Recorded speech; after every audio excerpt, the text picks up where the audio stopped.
जो ਆਪਾਂ review of literature ਲਿਖ ਰਹੇ ਹਾਂ ਉਸਨੂੰ ਕਿਹੜੇ-ਕਿਹੜੇ ਫੈਕਟਰਸ ਉਹਦੇ ਉੱਪਰ ਇੰਪੈਕਟ ਪਾਉਂਦੇ ਹੈ ਤੇ ਉਸ ਦੀਆਂ ਕਰੈਕਟਰਿਸਟਿਕਸ ਕੀ ਹੈ, ਰਿਵਿਊ ਆਫ ਲਿਟਰੇਚਰ ਦੀਆਂ ਕਰੈਕਟਰਿਸਟਿਕਸ ਕੀ ਹੈ।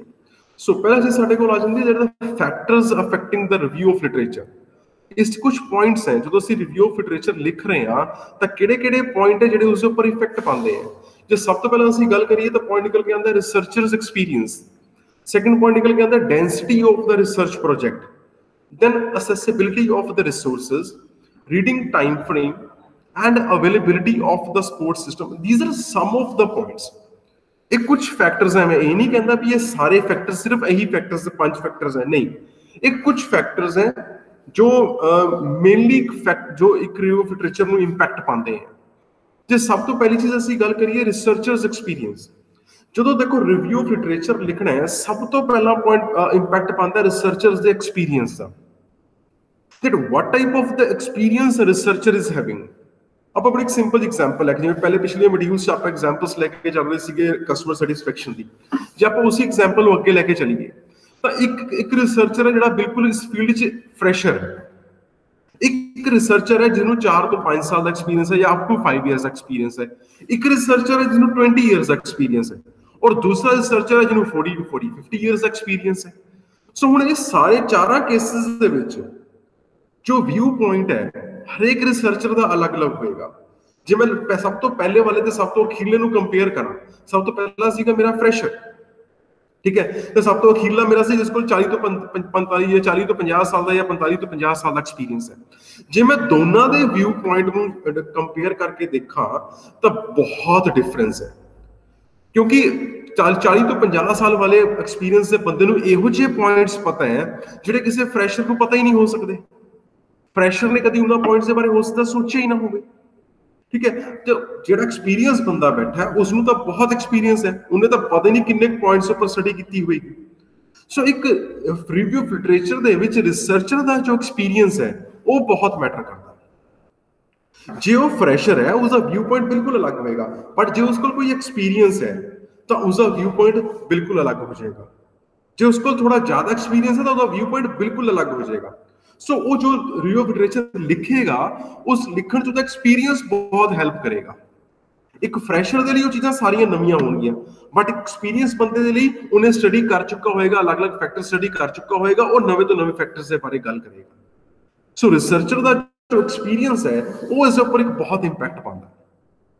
ਦੂਜਾ ਪੁਆਇੰਟ ਸਾਡੇ ਕੋਲ ਨਿਕਲ ਗਿਆ, that is the density of the research project। density of research project ਦਾ ਮਤਲਬ ਹੁੰਦਾ ਹੈ ਕੰਪਲੈਕਸਿਟੀ ਕੀ ਹੈ, ਸਾਡਾ ਰਿਸਰਚ ਪ੍ਰੋਜੈਕਟ ਕਿਸ ਤਰ੍ਹਾਂ ਦਾ ਹੈ। ਜਦੋਂ ਸਿੰਪਲ ਜਿਹਾ ਹੋਏਗਾ ਤਾਂ ਆਪਾਂ ਬੜਾ ਸਿੰਪਲ ਜਿਹਾ ਰਿਵਿਊ ਆਫ ਲਿਟਰੇਚਰ ਲਿਖ ਦਾਂਗੇ, ਗੱਲ ਖਤਮ ਹੋ ਗਈ।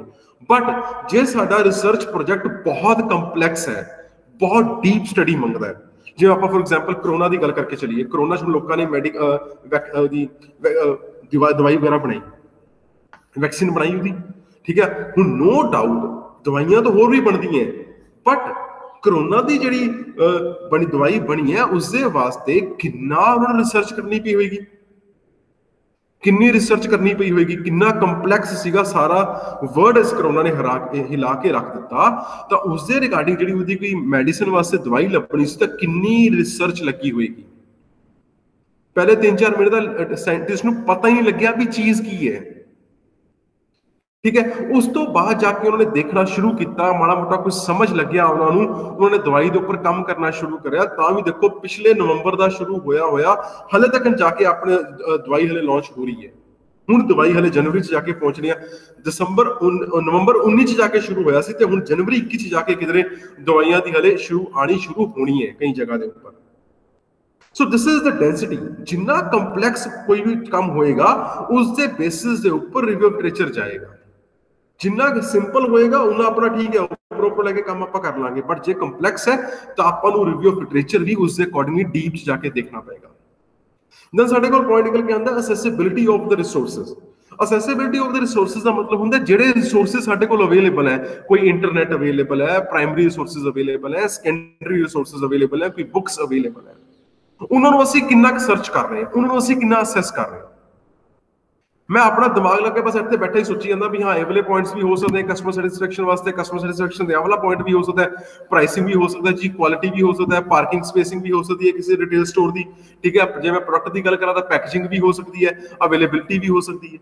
बट थिंक इज यार जब तक मैं किताबां नहीं पढ़ांगा, मैं नेट ਨੂੰ सर्च नहीं करांगा, मैं सेकेंडरी रिसोर्सेज ਨੂੰ सर्च नहीं करांगा, ठीक है, ਮੈਨੂੰ नहीं पता लगेगा भी ਕਿਹੜੇ ਕਿਹੜੇ पॉइंट्स है। मैं तो 3-4 पॉइंट्स ਦੇ ਆਲੇ ਦੁਆਲੇ ਘੁੰਮੀ ਜਾਵਾਂਗਾ ਜਿਹੜੀ ਕੀ ਚੀਜ਼ ਨਹੀਂ ਚਾਹੀਦੀ, राइट। देन नेक्स्ट पॉइंट आता ਸਾਡੇ ਕੋਲ reading time frame. Reading time frame ਦਾ मतलब ਹੁੰਦਾ ਅਸੀਂ ਕਿੰਨਾ ਕੁ ਟਾਈਮ ਡਿਵੋਟ ਕਰ ਰਹੇ ਹਾਂ। ਇਹ ਸਭ ਤੋਂ ਜ਼ਿਆਦਾ ਇੰਪੋਰਟੈਂਟ ਪੁਆਇੰਟ ਹੈ। ਦੇਖੋ ਰਿਵਿਊ ਆਫ ਲਿਟਰੇਚਰ ਦੇ ਉੱਪਰ ਅਸੀਂ ਜਿੰਨਾ ਕੁ ਟਾਈਮ ਲਗਾ ਲਾਂਗੇ ਉਹ ਸਾਡੇ ਵਾਸਤੇ ਬੈਨੀਫਿਟ ਹੋਵੇਗਾ। कई लोग की करते हैं, ठीक है, थोड़ा बहुत रिव्यू लिटरेचर पढ़िया, ठीक है, टाइम थोड़ा बहुत टाइम लगा लिया बस लिखता नहीं, वो एक एग्जैक्ट एक करेक्ट मेजर नहीं है या वे नहीं है। उसके लिए सानू एक प्रॉपर टाइम उसਨੂੰ डिवोट करना पएगा। चाहे ਤੁਸੀਂ ਹਫਤੇ ਦਾ ਕਰੋ, ਚਾहे 2 ਹਫ਼ਤੇ ਕਰੋ, ਚਾहे पूरा महीना करो, चाहे 6 महीने कर दो, चाहे पूरे ਦਾ पूरा साल लगा दो।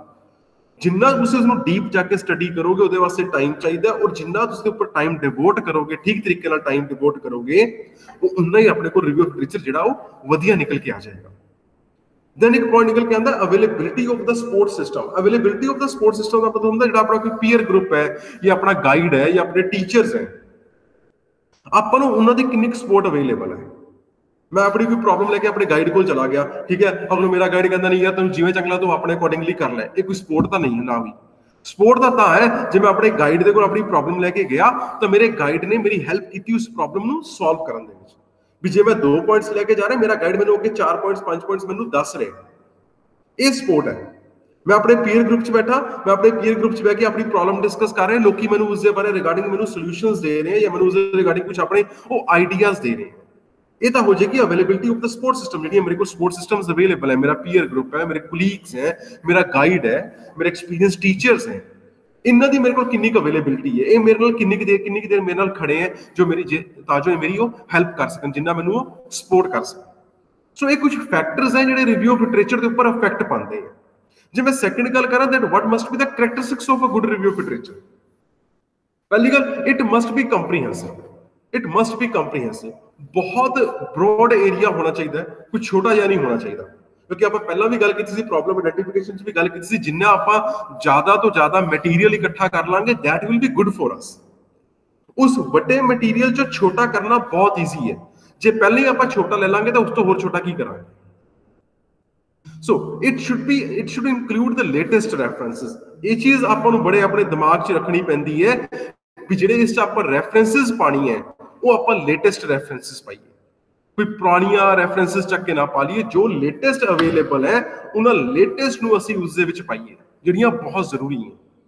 ਇਹ ਨਾ ਹੋਏ ਆਪਾਂ ਸਟੱਡੀ ਤਾਂ ਹੁਣ ਕਰ ਰਹੇ 2020 ਜਾਂ 2021 ਦੇ ਵਿੱਚ ਆਪਾਂ ਰੈਫਰੈਂਸ ਪਾਤਾ ਜਾ ਕੇ 1990 ਦਾ, ठीक है, चाहे रेफरेंस पाता 1980 ਦਾ, 1975 ਦਾ ਪਾਤਾ। ਹੁਣ ਪਰ ਸੋਚ ਕੇ ਦੇਖੋ ਕੋਈ ਰੈਲੇਵੈਂਸ ਵੀ ਬਣ ਸਕਦਾ 1975 ਦੇ ਵਿੱਚ, 1990 ਦੇ ਵਿੱਚ, 1995 ਦੇ ਵਿੱਚ ਜਾਂ 2000 ਦੇ ਵਿੱਚ, 2000 ਦੇ ਵਿੱਚ। ਤੇ ਅੱਜ ਦੀਆਂ ਜੋ ਮਾਰਕੀਟ ਕੰਡੀਸ਼ਨਸ ਹੈ, ਜ਼ਮੀਨ ਆਸਮਾਨ ਦਾ ਫਰਕ ਹੈ। 2007-8 ਦੇ ਵਿੱਚ ਰਿਸੈਸ਼ਨ ਵੀ ਆ ਗਿਆ, ਉਹਦਾ ਇੰਪੈਕਟ ਕਿੱਥੇ ਗਿਆ? 18 ਚ ਤੁਹਾਡੀ ਡੀਮੋਨੇਟਾਈਜੇਸ਼ਨ ਹੋ ਗਈ, GST ਆ ਗਿਆ, ਉਹਨਾਂ ਦਾ ਇੰਪੈਕਟ ਕਿੱਥੇ ਗਿਆ?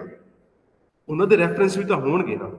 ਜੇ ਮੈਂ ਅੱਜ ਕੋਈ ਫਾਈਨੈਂਸ਼ੀਅਲ ਸਟੱਡੀ ਕਰ ਰਿਹਾ, ਜੇ ਮੈਂ ਫਾਈਨੈਂਸ਼ੀਅਲ ਸਟੱਡੀ ਦੇ ਵਿੱਚ ਜਾਂ ਕੋਈ ਮਾਰਕੀਟਿੰਗ ਦੀ ਸਟੱਡੀ ਦੇ ਵਿੱਚ ਜਾਂ ਮੈਂ HR ਦੀ ਸਟੱਡੀ ਦੇ ਵਿੱਚ ਜਾਂ ਕਿਸੇ ਵੀ ਹੋਰ ਸਟੱਡੀ ਦੇ ਵਿੱਚ, ਜੇ ਮੈਂ 2007 ਤੇ 2008 ਦਾ ਮੈਂ ਕੀ ਕਹਿੰਦੇ ਰਿਸੈਸ਼ਨ ਡਿਸਕਸ ਨਹੀਂ ਕਰਦਾ ਤਾਂ ਫਾਇਦਾ ਕੀ ਹੈ ਸਟੱਡੀਜ਼ ਦਾ? ਸੋ ਇਹ ਚੀਜ਼ ਆਪਾਂ ਨੂੰ ਦੇਖਣੀ ਪਏਗੀ ਵੀ ਜੋ ਲੇਟੈਸਟ ਤੁਹਾਡੇ ਕੋਲ ਅਵੇਲੇਬਲ ਹੈ, go for that. It is supposed to be systematical. एक सिस्टमैटिकल प्लान होना चाहिए। अपना एक डिजाइन बनाओ प्रॉपर पूरा भी मैंने मैं किन्ने रिसर्च पेपर देखने हैं, मैं किन्ने टाइम पीरियड के रिसर्च पेपर देखने हैं, मैं किहड़े जर्नल्स तो रिसर्च पेपर देखने हैं, मैं किहड़े ऑथर्स से देखने हैं। एक सिस्टमैटिकल अपना प्रॉपर पूरा प्लान बनाओ। या मैं UGC केयर लिस्ट वास्ते जाना सिर्फ मैं उन्होंने जर्नल चकने, या मैं स्कोपस इंडेक्स वास्ते जा रहा, या मैं गूगल स्कॉलर वास्ते जा रहा, ये सारिया चीज़ां मैनू देखनियां पैणगियां, इन्हूं एक सिस्टमैटिकल वे मैनू देना पड़ेगा। It should be reproducible. जो भी तुसी काम कर रहे हो दैट मस्ट बी रीप्रोड्यूसिबल। ये ना हो तुसी करके रखता इन्हों के कोई कर ही ना सके, क्योंकि nobody is perfect in this world और किसी का काम 100% परफेक्ट नहीं होता। और हरेक दे विच आपां कोई ना कोई नवीं चीज़ां लभदे रहंदे हैं। हुण जे आपां देखिए, जे आपां रिव्यू ऑफ लिटरेचर कर रहे हैं, लभ रहे हैं या क्रिटिकल एनालिसिस कर रहे हैं, वो पिछलियां स्टडीज़ ही कर रहे हैं ना, उस च आपां कुछ ना कुछ नवां रीप्रोड्यूस कर रहे हैं। It should be without no bias. इस कोई बायसनेस नहीं होनी चाहिए। सीधी जी गल है, जे उस बायसेस आ जाएंगे तो अपनी स्टडी प्रॉपर नहीं होएगी, अपने रिजल्ट प्रॉपर नहीं निकलणगे, ਜਿਹੜੀ कि अपने लिए एक बहुत बड़ी प्रॉब्लम क्रिएट कर देगा। सो ਜਿਹੜੀ स्टडीज ਤੁਸੀਂ कर रहे हो विदाउट एनी बायस होना चाहिए, जो एग्जैक्ट रिजल्ट्स निकल के आ रहे हैं वो एग्जैक्ट रिजल्ट ही ਤੁਸੀਂ ਉਸ 'ਚ शो करने हैं, अपने मन घड़त रिजल्ट नहीं लगा देने, नहीं वो फिर सारा कुछ गलत हो जाएगा। It should B sound explain, जो भी तुसी उस कोई चीज लगा रहे हो, जो भी तुसी स्टडी कर रहे हो, that must be soundly explain, मतलब बहुत वधिया वे दे नाल एक्सप्लेन कीता हो। जेड़ा रिव्यू लिटरेचर तुसी लिख रहे हो बहुत वधिया तरीके नाल एक्सप्लेन कीता होए, कल्ली कल्ली चीज जो उस होनी चाहिए है वो उत्थे उस विच होए। It should be clearly searched and selected, proper way दे नाल सर्च कीता गया होवे, ਉਹਨੂੰ ਪ੍ਰੋਪਰ ਉਸ ਦੇ ਵਿੱਚੋਂ ਸਿਲੈਕਟ ਕੀਤਾ ਗਿਆ ਹੋਵੇ। ਸਰਚ ਕਰਨਾ, ਪ੍ਰੋਪਰ ਰਿਸੋਰਸਿਸ ਦੇਖੋ ਕਿਹੜੇ ਕਿਹੜੇ ਰਿਸੋਰਸਿਸ ਆਪਾਂ ਅਗਲੇ ਮੋਡਿਊਲ 'ਚ ਕਰਾਂਗੇ, ਕਿਹੜੇ ਕਿਹੜੇ ਰਿਸੋਰਸਿਸ ਆਪਣੇ ਕੋਲ ਅਵੇਲੇਬਲ ਹੈ, ਉਹਨਾਂ ਨੂੰ ਪ੍ਰੋਪਰ ਸਰਚ ਕਰੋ, ਉਹਨਾਂ ਦੇ ਵਿੱਚੋਂ ਪੇਪਰ ਨੂੰ ਸਿਲੈਕਟ ਕਰੋ ਵੀ ਮੈਂ ਕਿੰਨੇ ਸਾਈਟੇਸ਼ਨ ਵਾਲਾ ਪੇਪਰ ਸਿਲੈਕਟ ਕਰਨਾ, ਮੈਂ ਕਿੰਨੇ ਇੰਪੈਕਟ ਫੈਕਟਰ ਵਾਲਾ ਪੇਪਰ ਸਿਲੈਕਟ ਕਰਨਾ ਹੈ, ਉਸ ਦੇ ਬੇਸਿਸ ਉੱਪਰ ਇੱਕ ਸਾਰੀ ਪ੍ਰੋਪਰ ਆਪਣੀ ਲਿਸਟਿੰਗ ਕਰੋ। Precise reference should be specified in the review, ਜਿਹੜੇ ਵੀ ਜਿੱਥੋਂ ਵੀ ਤੁਸੀਂ ਰਿਵਿਊ ਬਣਾ ਰਹੇ ਹੋ, ਜਿੱਥੋਂ ਵੀ ਤੁਸੀਂ ਰੈਫਰੈਂਸ ਲੈ ਰਹੇ ਹੋ, ਦੋਜ਼ ਮਸਟ ਬੀ ਮੈਂਸ਼ਨ। ਜੇ ਮੈਂ ਵੀ ਕੋਈ ਸਲਾਈਡਸ ਬਣਾ ਰਿਹਾ ਤੇ ਮੈਂ ਕੋਈ ਫੋਟੋ ਪਿੱਛੇ ਲਗਾਈ ਤਾਂ ਮੇਰਾ ਰਿਸੋਰਸ ਮੇਰੇ ਕੋਲ ਅਵੇਲੇਬਲ ਹੈ, ਮੈਂ ਕਿਸੇ ਵੀ ਟਾਈਮ ਉਹਦਾ ਸੋਰਸ ਪ੍ਰੋਡਿਊਸ ਕਰ ਸਕਦਾ। ਜੇ ਮੈਂ ਕੋਈ ਸਲਾਈਡ ਲਿਖ ਰਿਹਾ ਤਾਂ ਮੈਂ ਉਸਦੇ ਵਿੱਚ ਉਹਦਾ ਸੋਰਸ ਲਿਖਿਆ, ਜੋ ਤੁਸੀਂ ਪਿੱਛੇ ਦੇਖਿਆ ਹੋਵੇ ਧਿਆਨ ਨਾਲ। ਸੋ ਉਹਨਾਂ ਰੈਫਰੈਂਸਿਸ ਨੂੰ ਵੀ ਅਸੀਂ ਜ਼ਰੂਰ ਦੇਣਾ ਹੈ। ਜੇ ਅਸੀਂ ਰੈਫਰੈਂਸ ਨੂੰ ਨਹੀਂ ਦਿੰਦੇ ਤਾਂ ਇਹਦਾ ਮਤਲਬ ਇਹ ਨਹੀਂ ਇਹ ਕੰਮ ਮੇਰਾ ਕੀਤਾ ਹੋਇਆ, ਅਸੀਂ ਵੀ ਕਿਸੇ ਨਾ ਕਿਸੇ ਪਾਸੋਂ ਲਿਆ। ਹਾਂ, ਉਸ ਆਪਾਂ ਚੇਂਜਸ ਕਰਦੇ ਹਾਂ, ਬਟ ਉਹ ਰੈਫਰੈਂਸ ਨੂੰ ਸਾਈਟ ਕਰਨਾ ਬਹੁਤ ਜ਼ਰੂਰੀ ਹੈ। ਔਰ ਪ੍ਰੋਪਰ ਵੇ ਦੇ ਨਾਲ ਜਿਸ ਵੀ ਲਿਸਟਿੰਗ ਦੇ ਵਿੱਚ ਯੂਨੀਵਰਸਿਟੀ ਤੁਹਾਡੇ ਤੋਂ ਡਿਮਾਂਡ ਕਰਦੀ ਹੈ, ਉਸ ਪ੍ਰੋਪਰ ਵੇ ਦੇ ਨਾਲ, ਉਸ ਪ੍ਰੋਪਰ ਫਾਰਮੈਟ ਦੇ ਵਿੱਚ ਉਸ ਚੀਜ਼ ਨੂੰ ਤੁਸੀਂ ਲਿਖੋ। ਔਰ ਜੇ ਇਹ ਚੀਜ਼ਾਂ ਤੁਸੀਂ ਲਿਖ ਦੋਗੇ that it is, this is of the good correct, these are the characteristics of a good review literature। ਔਰ ਜਿਹੜਾ ਸਾਡਾ ਰਿਵਿਊ ਆਫ ਲਿਟਰੇਚਰ ਬਣੇਗਾ ਉਹ ਇੱਕ ਬਹੁਤ ਇੰਪ੍ਰੈਸਿਵ ਬਣੇਗਾ, ਬਹੁਤ ਬੈਸਟ ਬਣੇਗਾ। ਉਹ ਆਪਾਂ ਨੂੰ ਅੱਗੇ ਹੈਲਪ ਵੀ ਕਰ ਦੇਗਾ ਜਿਹੜੀ ਆਪਾਂ ਅੱਗੇ ਇਸ ਪ੍ਰੋਬਲਮ ਨੂੰ ਅੱਗੇ ਜਾ ਕੇ ਸਟੱਡੀ ਕਰਨਾ, ਕਿਉਂਕਿ ਆਪਣੇ ਕੋਲ ਬਹੁਤ ਸਾਰੇ ਫੈਕਟਰ ਕਲੀਅਰਲੀ ਡਿਫਾਈਨਡ ਹੋਣਗੇ ਔਰ ਉਹਨਾਂ ਦੇ ਬੇਸਿਸ ਦੇ ਉੱਪਰ ਹੀ ਅਸੀਂ ਅਗਲੇ ਫੈਕਟਰਸ ਨੂੰ ਡਿਫਾਈਨ ਕਰਾਂਗੇ, ਸਾਡੀ ਕੋਈ ਰੈਪੀਟੀਸ਼ਨ ਨਹੀਂ ਹੋਏਗੀ। ਸੋ ਇਹ ਸਾਰਾ ਕੁਝ ਸਾਨੂੰ ਆਪਣੇ ਦਿਮਾਗ ਵਿੱਚ ਰੱਖਣਾ ਪਏਗਾ, ਠੀਕ ਹੈ ਜੀ। ਸੋ ਇਸ 'ਚ ਅਸੀਂ ਦੋ ਚੀਜ਼ਾਂ ਸਟੱਡੀ ਕੀਤੀਆਂ, ਫੈਕਟਰਸ ਜਿਹੜੇ ਇਫੈਕਟ ਕਰ ਰਹੇ ਸੀ ਰਿਵਿਊ ਲਿਟਰੇਚਰ ਦੇ ਵਿੱਚ, ਤੇ ਜਿਹੜੀਆਂ ਕੈਰੈਕਟਰਿਸਟਿਕਸ ਸੀਗੀਆਂ ਗੁੱਡ ਰਿਵਿਊ ਲਿਟਰੇਚਰ ਦੀਆਂ, ਇਹ ਅਸੀਂ ਇਸ ਮੋਡਿਊਲ 'ਚ ਸਟੱਡੀ ਕੀਤੀਆਂ ਸੀ। ਨੈਕਸਟ ਮੋਡਿਊਲ 'ਚ ਅਸੀਂ ਇੱਕ ਹੋਰ ਟੌਪਿਕ ਡਿਸਕਸ ਕਰਾਂਗੇ।